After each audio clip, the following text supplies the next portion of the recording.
Good evening, gentlemen. My name is Brian Downing, and I am your host, author, and producer of thebestpickup.com. I did not choose this domain just for the hell of it. I do believe that this is thebestpickup.com, which is most importantly the most affordable, the cheapest, and most effective way for any guy at any level to tap into a woman's psyche in order to, well, let's leave it at your imagination. But most importantly, I'd like to talk to you about my experiences as a so-called seducer and pickup artist. Most importantly, these terms are not welcome in today's society. Why is that? When you get people like Mystery doing video shows and making a mockery of the scene, it doesn't make you look good when you approach women using canned material of any kind. It doesn't work. Women don't like it, and women don't appreciate it. And as a result, you become the laughing stock within the bar, the social setting, or wherever you may be. My experience, well, first of all, I used to be a DJ for 4 years, and it was my job to always make sure guys got laid through the programming of music via maybe setting music moods. And my other experience, and most importantly, is my experience as being one of the founding programmers at a company called Lava Life. Back in the early 90s, well, there was telepersonals, Night Exchange, all these 1-900 numbers where people would call in and get, their little sexual encounters. And I was one of the founding programmers of that series of what they call interactive voice response systems, or basically phone lines. And from that, I was able to tap into women's psyche and understand what they desire when it comes to basically sex, wants, and needs. You won't find this information anywhere else. That's why thebestpickup.com was formed. Here's my view of the seduction scene. Yes, I was married for 8-9 years of my life, and yet I was divorced. Doesn't make me an angry person towards women. I appreciate women. I'm currently in a relationship with somebody else, but I'm happy with that, and I respect women. But during that time when I was between my current relationship and, well, coming out of a long-term marriage or relationship, there were things like The Game by Mystery and Style, who I thought were brilliant and originators and got me out of my slump. And I ate this stuff up, just no different than anybody else. But what confused me was all these other books and seducers and terms and whatnot.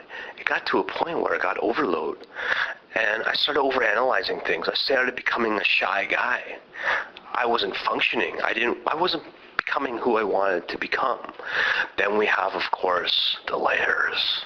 The seduction layers and the private layers that, well, we pickup artists are supposed to revel in and be basically part of a brotherhood.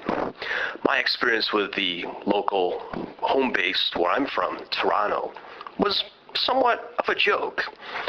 The first 6 months of the layer grew like crazy, led by an originator, a person I believed in, and with the guest speakers basically opened my eyes that this scene was big and this scene was powerful. But then it became different with all the types of new members that came into this layer. It became more like a theatrical school, kind of lost its meaning. It lost its edge. And as a result, it was more about talking about our feelings and giving what women wanted, emotional needs. Hey, I respect that stuff, but it wasn't helping me get laid. We weren't talking about our conquests. We were not talking about our successes. All we talked about were our feelings. That's what shrinks are for. That's what medical doctors and things like Viagra and antidepressants are for. I started realizing I was hanging out with a bunch of losers. Seduction artists, or so they said they were. Were they getting laid with 30, 40 guys at a time over 6 months? Maybe 2, 3 guys were getting laid over that time period. I started to realize that I was hanging out underneath the basement of a psychic lady every Sunday night, boring my brain out and basically wasting my time. I don't want you to ever go through that. I don't want to ever see you or hear you that you are, well, wasting your money, wasting your time with these so-called gurus. As I have said in another message, Mystery Style Ross Jeffries, who does Fast Seduction, and David D'Angelo, the leader of Cock and Funny, they all work. Why? Because they're originators. They brought this scene to where it's at now. Anyone else is a clone. Anyone who's a clone is not worthy of your money. The only difference is what makes a seducer successful is to be different, to be natural, to be, well, themselves. And many guys don't know how to do that. But there are ways to do that. And to do that is to learn how to be an alpha male. Not a jock, not a tough guy, not the kind of guy that will beat up the next guy. We're talking about the nice guy, the guy that walks into a room and lights it up where women will see that and they will want to be with that guy. It's a swagger. It's a confidence. The ultimate, maybe, alpha male would be a George Clooney. The guy's highly successful, dresses well, is relatively good looking. The best part is he's 46. And you know what? Women love him. There's a reason for that, because he is an alpha male. He's got the charm, he's got the confidence, and he's got the desire. Women see that, women want that, and women love it. So again, why would you want to become a little crybaby under the basement of a psychic lady in a lair? Does that really get you anywhere? Of course not. You're on the internet.